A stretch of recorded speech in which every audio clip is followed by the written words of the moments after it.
delightful way to begin. Good morning. Hi, everyone. Welcome to worship at First Unitarian Church of Rochester.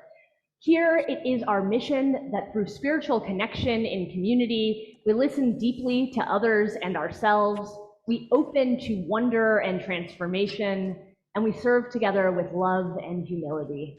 We begin our Sundays by acknowledging with respect that we exist here for those of us in person, as well as many of us joining around the Rochester area online. We worship here on the ancestral and contemporary land of the Seneca people, the keepers of the western door of the Haudenosaunee. Here at First Unitarian, we want to offer a special welcome to those who are new or newish. If you haven't had a chance to move deeper into our community and connect with others, I invite you to sign up at the welcome desk or online so that we can help you find a small group to connect with, so that we can help you meet other people. And if you've been coming for a while, let's say 12 weeks or 12 years, as I just met someone a few minutes ago that I never met before, or 40 years, I invite you to make a special effort today to reach out to someone new after the service, to connect over coffee or online and strike up a conversation. Go deeper in our relationships. And if you've come to church today because you're worried about someone else or you're holding something heavy on your heart, I hope you'll connect with our pastoral care team. We're a church that takes care of each other. We are really excited.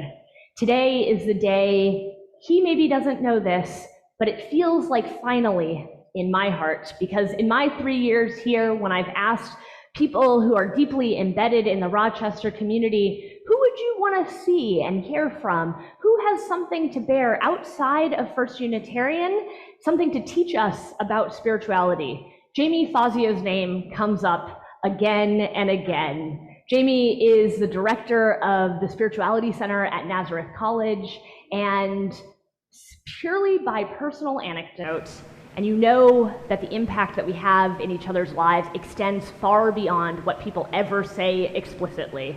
But by explicit and personal anecdote, this is someone who has helped transform the lives of hundreds of people, to invite them to go deeper into their spirituality. So that's a lot, and no pressure, Jamie, but we're really excited that you're here. And leading worship with us are the Sarahs, and we've got Gabe and Eric up in the AV tent. We've got our pop-up choir. Thank you, choir members. If you've ever wanted to give singing a try, but you're not ready to commit to fully joining the choir, the summer's a great time to do that. They meet before the service, they rehearse a few hymns, and if you find that, oh my gosh, you actually never want to sing in public again, well, you don't have to do it the next week. But leading worship is also all of you. We gather on Sundays to do the work of the people. It's not work that requires us to produce anything, but simply to be present to the moment. And so if you're at home online or here in person, I invite you to ground yourself and take a breath with me.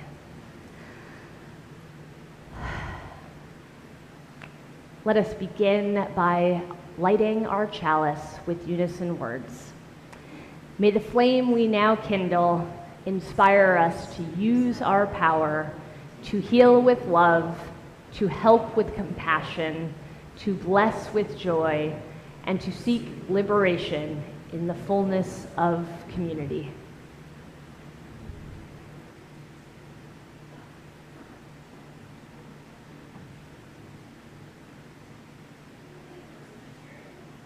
Let's see if my mic, yes, good morning. To say that I am filled with joy this morning is an absolute understatement, as my dear friend Jamie Fazio joins us this morning, and I get to do my favorite thing of all, which is sing with our lovely pop-up choir. But even more so, I am filled with joy to share these opening words with you about my grandmother, Joyce Coralie Davis.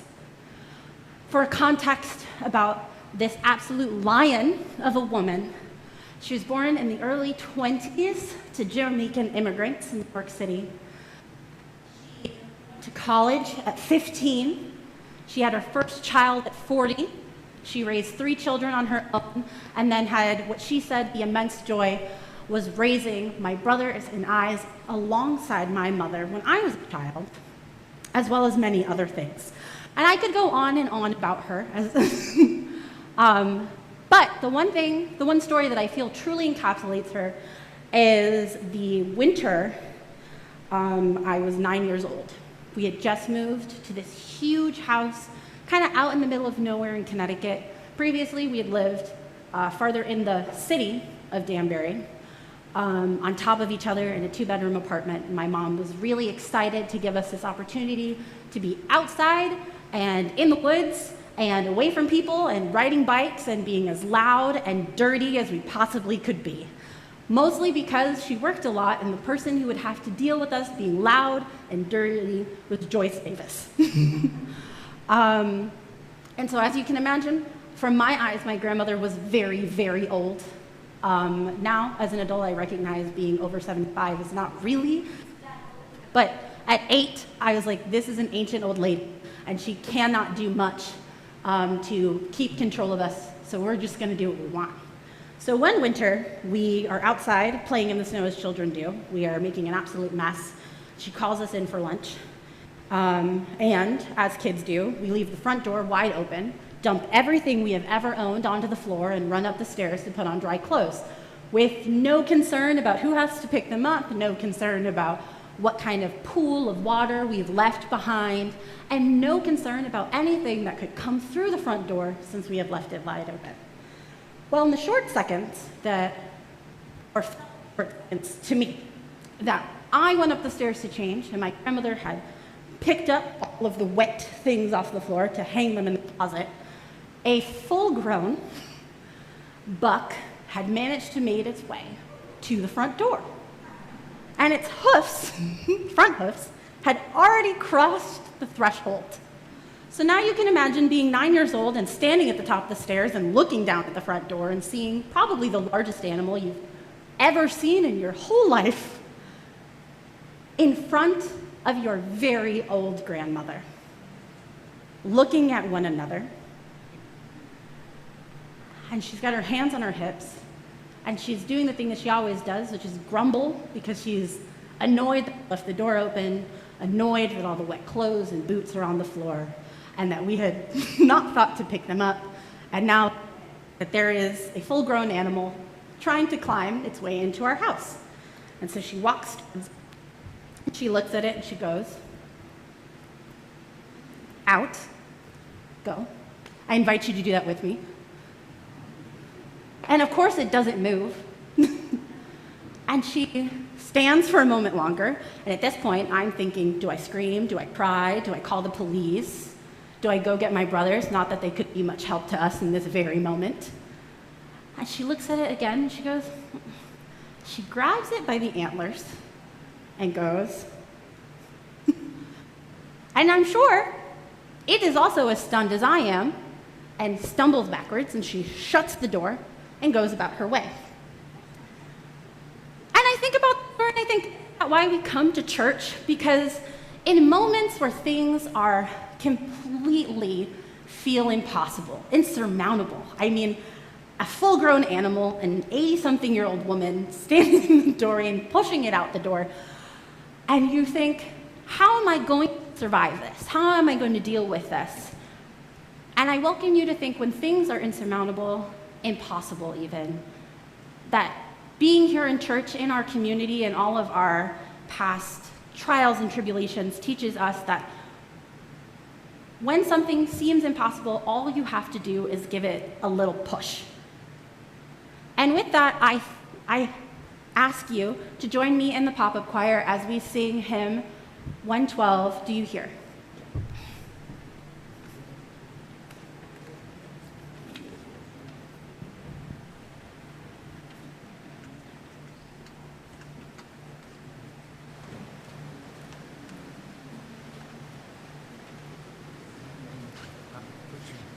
Do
I recognize that what we were meant to hear were our own souls and the voice of the divine, but I keep my soul outside my body sometimes. I keep my soul in this room and in this web of connection.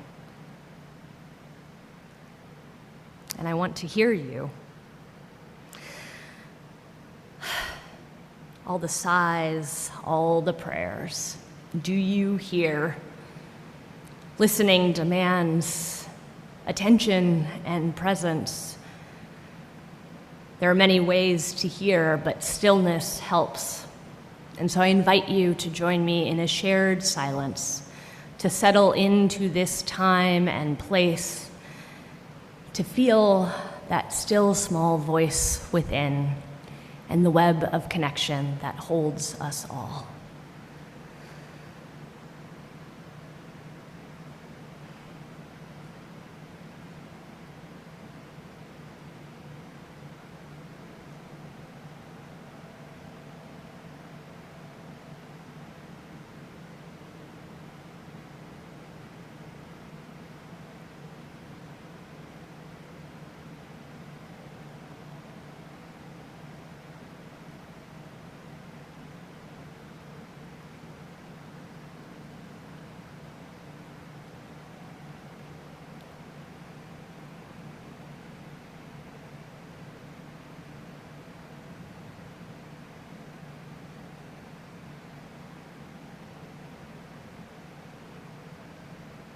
Please join me in the spirit of prayer and meditation. Spirit of life, source of endings and beginnings, God of many names, no name at all, and one abundant love. We offer a prayer for teachers and learners. It seems a strange time to do it, what with this muggy summer being a time where we're meant to rest, to move away from, to pay attention less to this struggle of teaching, this joy of learning, this joy of teaching, this struggle of learning. But it never ends. It never ends. For all who pour out their energy, for all who pour out their love, for all who pour out their passion into cultivating those to come, those who arrive both fully formed and yet in need of guidance and invitation, we pray. May all who teach at every level, who work to embed the ideals and the lessons of the past into the future, be held in our love. May our collective energy and attention here hold all who seek to learn, all who seek to grow, whether it's from dry erase boards or books or tablets or talking, whether it's the lessons of the soul or the world. May we see ourselves as those who are still in process and in progress. May our inner student, our inner learner, be held in love. For our young people and for our grandmothers, for ourselves, and for the very last of our generation, may this circle of love hold us steady.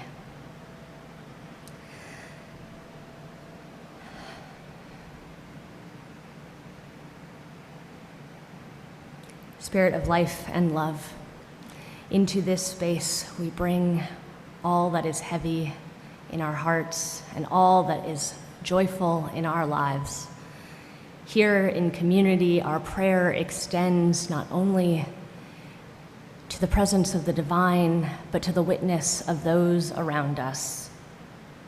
And so we ask here for a place to set down all that is in our hearts. If you're joining us online, I invite you to write into the chat something you wish all those in this gathering to know about your life right now. And for those here in this space, if there is grief or gratitude or growth, if the inner learner within you has something that you would like to be born and held by this greater community, I invite you to come toward the center aisles and light a candle so that this community might be a witness to your life and to your love. I invite you now to light candles and to type into the chat.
Be held in love.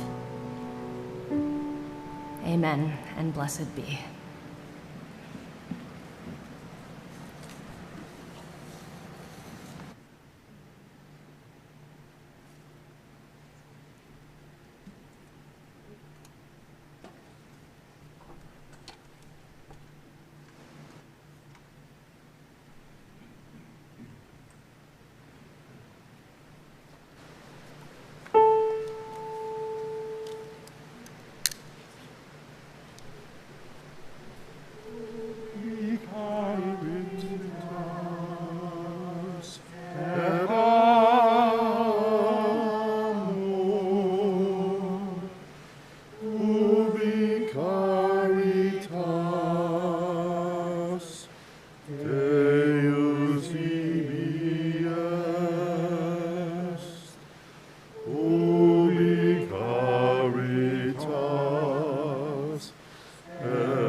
Here in community, we gather and do, as I have said before, the work of the people.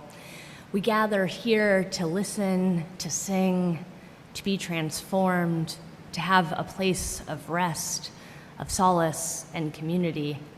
We gather as part of our spiritual practice. And part of the spiritual practice that we do collectively is we take up a collection each week to share with our wider community. Our generosity here today supports the work and witness of this church, its people, and our mission. We split our offering each week with a community organization, and I invite you to give generously here in the sanctuary, in our baskets, or online using Venmo or on our website. Our offering will now be gratefully offered and humbly received.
Well, good morning.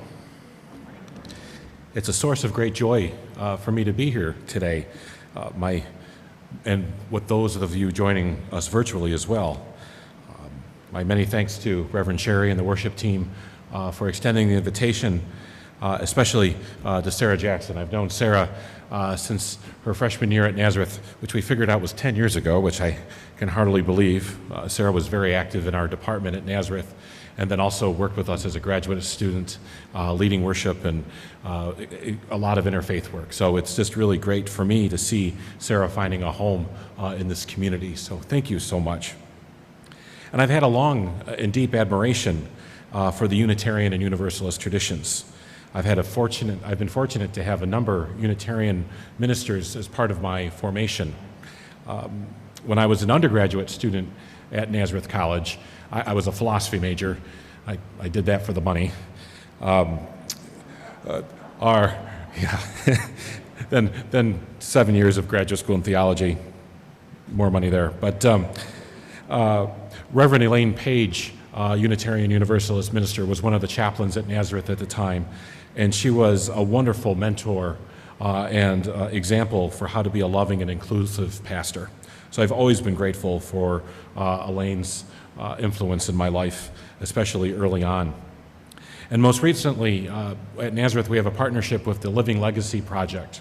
The Living Legacy Project is a wonderful organization sponsored by the Unitarian Universalist churches that brings in, groups, including our students, on a civil rights journey to Alabama, Mississippi, and Tennessee. I'm going to speak a little bit about that later, but it's a wonderful organization that I have really appreciated being partnered with. So lots of Unitarian Universalist influences in my life that I'm very grateful for.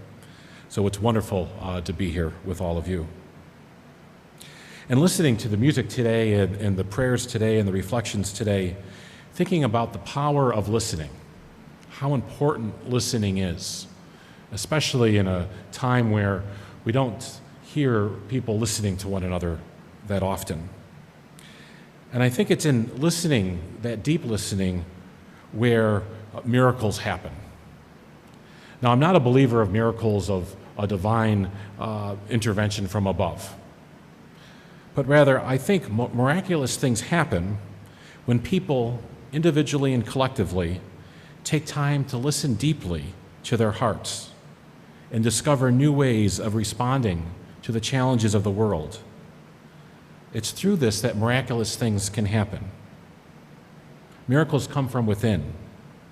They happen when individuals and communities listen to discover what is really possible. I'm very lucky to be a part of a community where such miraculous acts, grounded in such inner discovery, have been happening for almost 100 years.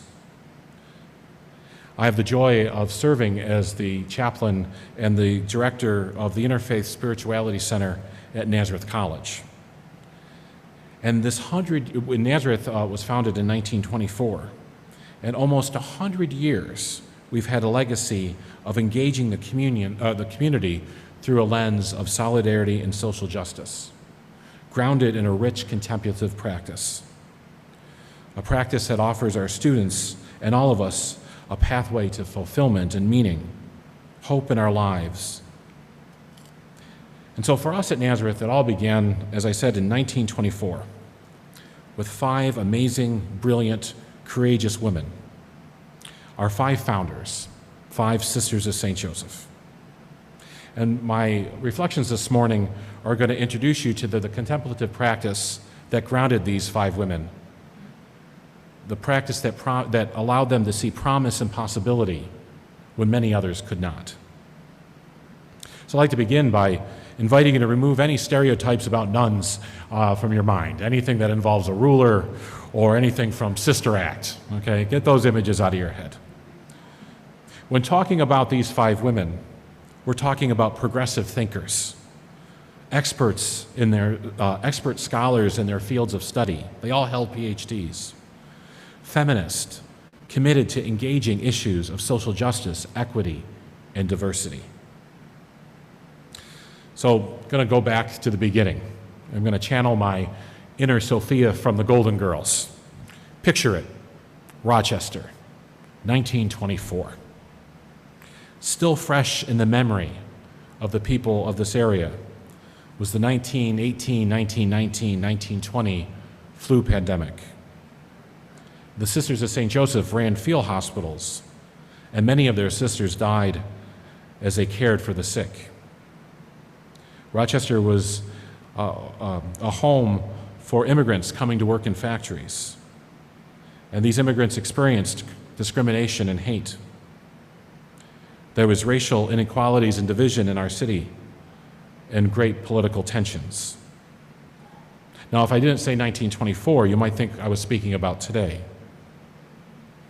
People then, like today, including these 5 sisters, were overwhelmed, experienced discouragement, and wondered if this was all it could be. They were tired, worried, and weary. However, 5 women had the awareness and the courage not to settle for the status quo, but rather to respond boldly to the needs of the time in a creative and empowering way. Now, if you went back in time and if you asked these women in 1920 if they thought they would be founding a college in 1924, they would have thought you were talking nonsense. However, their openness to possibility, to spirit, to providence, however you name it, invited them to respond otherwise. So what made this openness possible? Well, the 5 Sisters of St. Joseph and the Sisters of St. Joseph today are grounded in 2 core spiritual practices, ones that can serve all of us well today. But in order to understand that, we got to go further back. So we're going to go further back. We're going to go back to 1650 France. Okay? 1650 France, in a small village of Loupry. There, 6 women and a Jesuit priest gathered to discern how they were being called to respond to the needs of the time, a time that had many economic, health, and educational challenges. Now, at that time, Catholic women, if they wanted to have service to the church, they would be in a monastery, similar to the Carmelites here in Rochester, praying for the world. But these 6 women felt a different calling. something that would bring them into the world. From this gathering, the Order of the Sisters of St. Joseph were founded. And they were founded on this charism. Charism is a fancy word for purpose or mission. To respond to the needs of the day as they care for the dear neighbor. To respond to the needs of the day as they care for the dear neighbor. Now, we're still in France. These 6 women lived in a house that had a kitchen with a large fireplace. And each evening, in order to support the community, they would gather together to knit lace. And they would engage in these 2 spiritual practices. And these practices were called the state of the heart and the order of the house. The state of the heart and the order of the house. These practices integrate insights from the body, from the intellect, from emotions, from the spirit, into the pursuit of possibility. The daily intentional living of these practices enables movements of the divine, the holy, the universal wisdom that resides in each member of the community to reflect on the events of the daily life and the needs of the world. So they would begin with this practice called state of the heart. And they would sit with reflective questions like this. What are the things, big and little, that have occurred in my life since we last sat down together? What does this experience remind me of other events in my life? Are these events related to a pattern or a theme in my life? What is moving inside me right now? Am I being drawn to something deeper, to gratitude, to action? What is happening within me?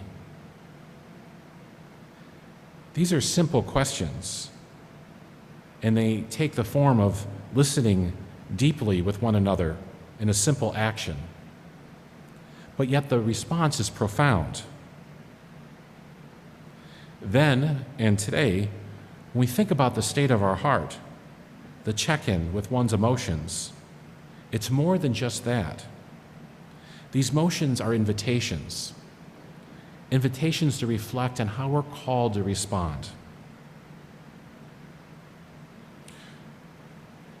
The state of the heart reflections can take us past the dualism that plagues our world.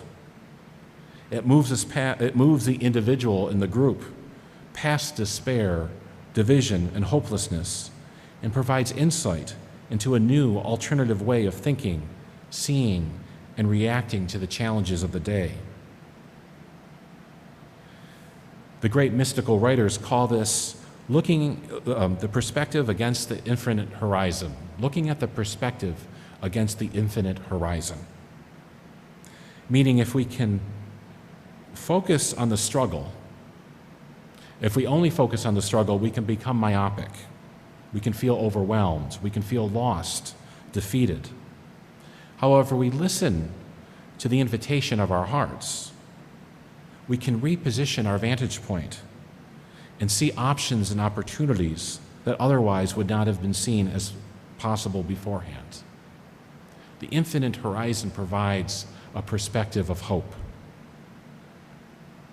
An analogy I sometimes use is if you're standing in a room just facing a wall and you're trying to find a way out, and the only thing you're doing is looking at the wall right in front of you, it can be overwhelming. But by taking that time to pause and to listen, it allows you to take a step back and look to the left and right and see possibility. And you'll see to the right, there's a door. And you'll see to the left, there's another door. That state of the heart reflection takes us out of the busyness of our lives to see possibility. So these sisters gathered in that room in France began with state of the heart, and then that moved into the second part called Order of the House. And the Order of the House invited them and us to reflect on the order of the house of our time, the relationships we're in, our local communities, and of course, our global world. Susan Nowak, who's a sister of St. Joseph at Nazareth, writes that the order of the house refers to a special term called the dear neighbor. And the sisters believe that we are all called to be in relationship with the dear neighbor, locally and globally. And that this was an act of solidarity, that the spirituality of order of the house called the individual and the community to be in solidarity with others. So they would sit with questions such as these. As we listened to everyone's state of the heart, what was moving inside each of us as we listened to those reflections? How are our hearts being moved, challenged, and inspired and drawn to action? How are we called as a group to respond? What seems to be coming together for us? What is opening up as possibility? And how do we respond to what we learn? These last two questions, what is opening up as possibility, and how do we respond, are what led these conversations in a small kitchen in southern France to spread across the world, living out their vocation of being in solidarity with the dear neighbor. The Sisters of St. Joseph spread throughout the whole world based on the spirituality of state of the heart and order of the house. So that brings us back to 1924. At this time in Rochester, where 5 sisters gathered almost 300 years later than that original group, gathered around these same practices of discerning how they're called to respond to the needs of the day. And so how did they respond? They responded with a call to open a school of higher education, a college. That education would be a way to counter the dualism of their world. So they opened a college for women, and providing not just any education, but an education of educating women in the broad spectrum of the liberal arts. Yes, they taught education and nursing and social work, but they also taught that an education at Nazareth was to engage the community as well. They chose the college colors of purple and gold. These were the colors of the women's suffrage movement. They were a reminder that all Nazareth graduates had a responsibility to build up the world around them with the knowledge and skills they learned. Now, some of you might be sitting there thinking, Jamie, this is starting to sound like an admissions pitch for Nazareth College rather than a sermon. I have cards. I can see you after if you have any children or grandchildren that would like to come to Nazareth. Happy to talk about that. But the message of this sermon is in the invitation this story has for each of us. 6 people gathered 350 years ago in a small room in southern France, listened to the invitation of their hearts, and started a global movement to respond to the needs of that day. That gathering led to a gathering 300 years later that inspired 5 women to again listen to the invitation of their hearts to found a college that has positively impacted tens of thousands of people for almost 100 years. Those sisters refused to accept the injustice or suffering of the current moment, and the commitment to find alternative ways of responding to the needs of the day was in the forefront of their hearts. So from 1650 France to 1924 Rochester to 2022 here in this space, we have the same choices, the same opportunity to find alternative ways to search out possibility. When I spoke with Reverend Sherry on the phone about speaking here today, she was reflecting with me about this invitation to this question around why come to church? Well, this is why. We come to listen deeply and for the miracles of possibility that come forth from spaces such as these. I'm mindful standing here in this beautiful congregation, I feel like I'm preaching to the choir. When I read your mission, the mission statement that reads, your mission is through the spiritual connection in the community, we listen deeply to others and to ourselves, open to wonder and transformation, and serve together with love and humility. Now that's beautiful. That's the state of the heart, and that's an invitation to respond to the order of the house. These are so desperately needed in our world. It's in spaces like these that we together can listen deeply to the state of our hearts and together discern how we're called to care for our neighbor, community, and world. We are in desperate need of these contemplative spaces to listen deeply and discern. What keeps me up at night is the rise of Christian nationalism and white Christian extremism. Religion has been weaponized. Those who take such positions are not listening to their hearts, but rather their self-interest. For the students I have the privilege of working with at Nazareth, for them, a polarized, violent, judgmental world is all they've ever known. In addition to the experience of the past few years of the pandemic, their experience of school is not a safe place to learn, but a place that could become a scene of gun violence. Discrimination is rampant. War is a regular occurrence, and the government is a system that takes their rights away. A perspective of possibility is so desperately needed. At Nazareth, when we host retreats and contemplative spaces for our students that allow them to sit and to listen and to discern, they're open to possibility. They begin to think and see an alternative reality is possible. Their hearts and minds are opened, and hope is discovered. I mentioned at the beginning, one of the experiences we offer at Nazareth is an experience we call a Solidarity and Social Justice Retreat in honor of the sisters, the SSJs. And it's a retreat that we partner with the Living Legacy Project to go on an experience called the Civil Rights Journey. Sarah traveled with us on this experience when she was an undergrad. This 8-day journey takes our students to Alabama, Mississippi, and Tennessee. And while we're there, we listen deeply to firsthand witnesses. We visit important historical sites. We learn and we reflect together. Each evening we gather to reflect on the state of our hearts and how we're called to respond. And it's out of these experiences that possibility is seen, that hope is found. The contemplative spaces in our lives are so necessary.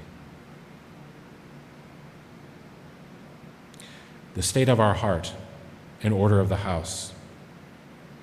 It's in these places that true and lasting and loving change happens. So it's good that we can gather here today. It's good that we can create these spaces in our families and our communities. Because without the wisdom that comes from these spaces like this, we lose touch with what it means to be human. We become lost to the dangerous rhetoric and violence of political rallies and systems of systemic injustice. You've all been very kind listening to me ramble this morning on this hot day. So I'm going to leave you with a quote. I mentioned those sisters way back in France in 1650 were gathered, 6 sisters and a Jesuit priest. And the Jesuit priest, his name was Father Madai. And he was their spiritual director. And this is a quote from Father Madai I want to leave you with. Freedom is not doing your own thing, but it's the opposite. It means that we're authors of our own existence. It means we are accountable for the well-being of all that is around us. It means that we believe that we are constituting or creating the world that we live. Amen.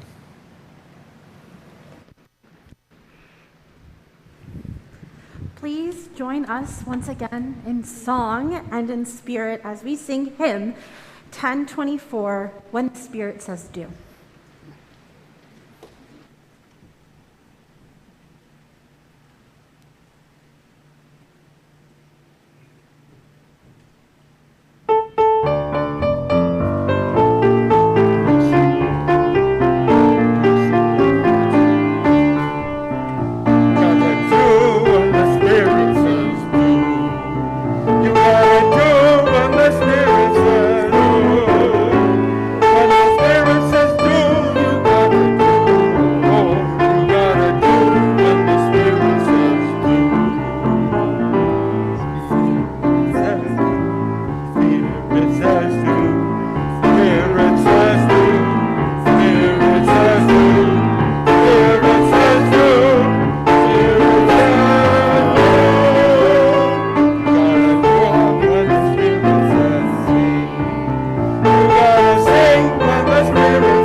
You may take your seats, but I'm going to ask you to speak with me online or in person as we extinguish our flame.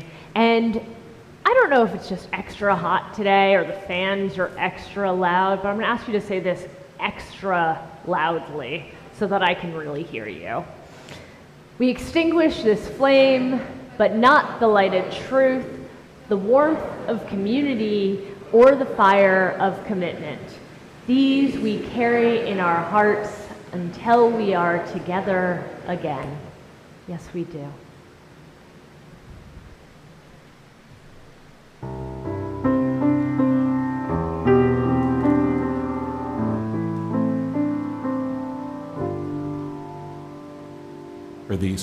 I offer these words of benediction from the spiritual writer Thomas Merton. Sarah, when I brought the book in today, she laughed because Merton is a prominent fixture at Nazareth, a wonderful interfaith writer. And he offered this prayer at an interfaith conference he was at while in India. And I invite you to enter into these words wherever you find inspiration, hope, love, and gain perspective.